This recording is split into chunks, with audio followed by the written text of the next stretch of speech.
लेकिन अगर आपने मौलाना साहब को हाथ लगाया और बलूचिस्तान में अगर आपने उनको रोका, मैं तो एक बात जानती हूँ कि 2013 से मैं बलूचिस्तान जा रही हूँ, देख रही हूँ।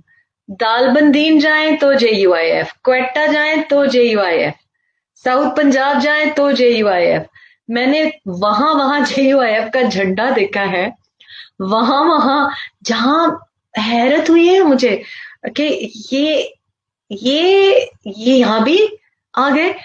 और लेकिन अगर आपने उनको हाथ लगाया तो सोचें कि अगर वो दालबंदीन में है तो बलूचिस्तान तो ईरान का बॉर्डर बनता है।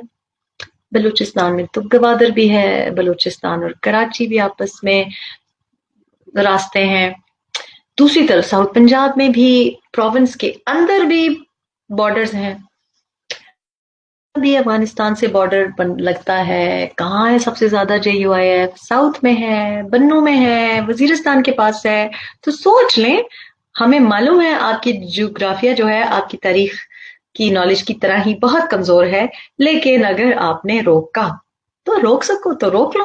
लेकिन अगर आपने रोका और आपने उनको बलूचिस्तान में बंद किया या पंजाब में बंद किया या खैबर पुख्तनख्वा से रास्ते बंद किए, हो कि आपके रास्ते बंद हो जाएं, तमाम रास्ते बंद हो जाएं, बैनुल अक़वामी रास्ते भी बंद हो जाएं और अंदरूनी रास्ते भी बंद हो जाएं,